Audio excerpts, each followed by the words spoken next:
Welcome to the next episode of Doing Insurance Right. My name is Scott Jenkins, your host. I'm a local farmers insurance agent here in Phoenix, Arizona. And today I wanted to cover the 7 types of business insurance policies that are available. Let's say you just started a business and you want to make sure that you protect it from potential risks. So I wanted to go through what the 7 types basically of business owner policies there are. So the first one would be what they call just a straight business owner policy, or if you're talking to an agent, sometimes they will call it a BOP. Basically, it's going to cover, this one covers damage to the property or a theft or from fire or storms, employee like liabilities, business interruption, basically going to work best for small businesses with 50 employees or less. Businesses with 50 employees or more may not be eligible for a BOP and may have to buy a bigger package with even bigger coverage.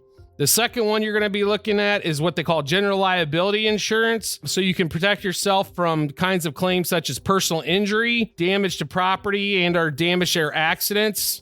This type of insurance is going to cover like medicals fees, lawyers' fees, and legal damages. It's usual paired with like your BOP policy is going to include general liability, and some other ones will include it as well. The third one is also going to be called professional liability insurance. It can also be called E&O, or errors and omissions insurance. This is going to cover your name or the business name in event of allegations or negligence, errors, breach of professional duty in your services, even if it's not your fault.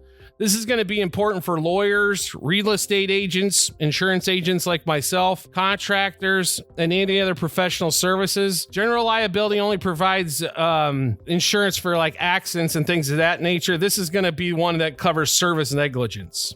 The fourth one's going to be like property insurance. This is going to be the business properties such as the office building if you own it, your equipment, your inventory in case of theft, fire, or damage from natural disasters. This will provide you like financial reimbursement as the owner of the renter of the structure. That's everything that's been damaged. If your business is home-based, make sure you ask your insurer if the equipment can be covered as well. The fifth one's going to be electronic equipment insurance. I mean, we're all dependent upon, if you're in business, we're all dependent on some sort of electronical data and electronical equipment, computers, servers. If you're in the hospital, like electronic equipment, machines, telephone systems. Any damage on the equipment will affect day-to-day operations. A lot of times it's going to be paired with an all-risk insurance for electronic equipment. Business interruption may be covered too, especially like restaurants, things like that. If there's like a power outage for coolers, things of that nature, you want to make sure you're covered because that is business interruption, especially on that one. The sixth one, this is a big one that everybody that has employees needs to make sure they have, is workers' compensation insurance. Technically, like in the state of Arizona, it's required at 3 employees. I recommend getting it at 1 employee. You still can get sued with 1 employee. So, for example, it covers medical treatment or disability. It could also cover death benefits. This is in the event that the employee gets injured or has a fatal accident while working for your business. In some states, there is government insurances that are available. In the other states, it's required to get on your own as well. And the last one's going to be vehicle insurance. So if your company is needed for business operations, if your vehicle is needed, you need to have it insured under the business. Obviously, it's going to be a little bit more than under personal, but the reason why you get it insured under the business is if you do get in an at-fault accident, it does not count against your personal. So I will give you an example. If you have a car, let's say you have an employee that occasionally takes your car around, does errands for you or whatever it may be.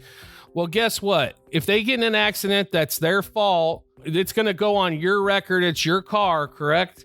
So do you want an accident, at-fault accident, to make your personal premiums go up because your employee got into an at-fault accident in your vehicle while doing a work item? No, you don't, obviously, right? So that's a great reason why to have business auto insurance on that vehicle. You know, if you have a couple vehicles, obviously you don't have to do them on them all, just necessarily the one that you use for the business, but it is a great thing to have. So that's going to be the kinds of insurance that are going to be available for the business insurance side if you're just starting up a business.